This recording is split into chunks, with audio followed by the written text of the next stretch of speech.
swords are straight, some are curved, and you've talked about three different kinds of actions: thrusting, slashing, and cutting.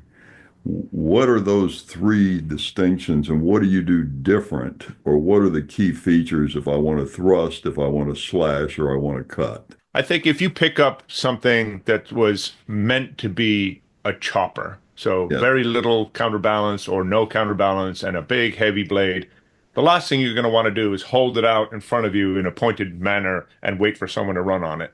You want Okay, to have so it like up above your head, ready to come chopping down. It's just unbalanced.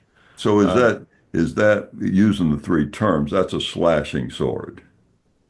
that'll be it. Or chop. Yeah, yeah, I guess so. Chop, yeah. Well, Yeah, I'd, chopping. I'd call that a chopping sword, something that Okay. would fall into the messer category, or Oh, sure. things that have a gross messer, the big ones, Oh, sure. um, or the heavy saber, heavy Oh, sure. cavalry sabers, where the idea is to create an impact Yep. as opposed to a slash, where you want the weight way forward. So as you're cutting, that cut is going to be an impact. You can slash after that, but Okay.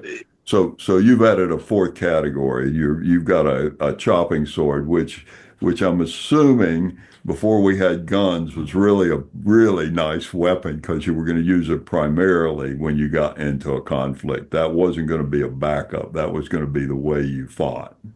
yeah. Okay. Okay. So then slashing. What's slashing and what is it that you want in a sword that you've designed as a slasher? And why would you want a sword that slashes? But it depends.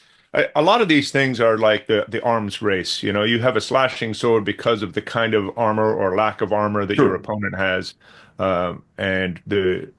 and also a little bit of fashion, like what is fashionable to kind of sword to be wearing at the time, kind of a deal. Sure. But slashing, as I would describe it, Dave, you'll have another take on this, but generally it's like the last 2 inches ish of your sword. You're using that to just flay open something that Okay. doesn't have, you're not doing any slashing on someone in full plate armor.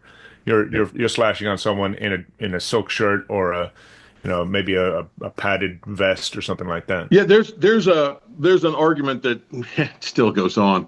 The cut over the thrust argument that has existed, since curved swords kind of hit Europe.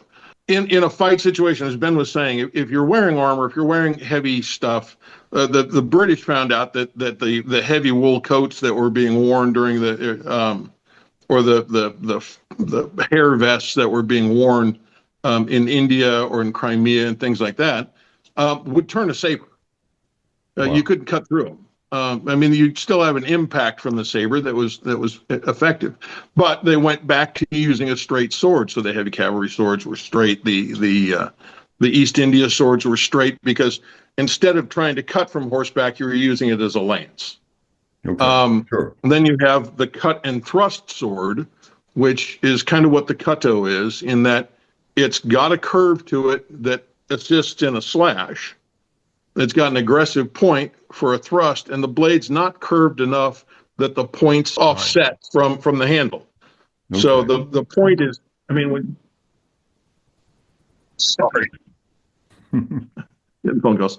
So if you notice the curvature of the sword, if you set it on a table, it's under a half an inch, Okay. or maybe a half an inch. So the curvature isn't large enough to put the point out of line with a comfortable thrusting position of your hand. Okay. So a slash is in that argument. Sorry, I'm tangents. I do this. Back to the slash. So with a slashing sword, the argument goes that the thrust will penetrate better, but if I can slash a part of your body, it will incapacitate you more than a thrust will. Okay. As in a thrust into a major muscle group, Yep. you can still use that muscle, but if I cut that muscle stops working. Sure. So that's one of the fight arguments Oh, between the sure. two. Sure, and in slashing, you could go for major blood vessels, so you could Yeah. whack their throat, and you'd only have to cut them right here, and they're dead. Sure, and being thrust through an arm, even through the chest, um, those wounds tend to close up a lot quicker than being slashed through a bicep or slashed through a thigh, Yep. where that entire muscle group is out. It's not going to work again. So that's great. Thrusting then, what's the characteristic of thrusting? That's just a pointy thing that I can poke through things. So that's what the small swords are. They're triangles.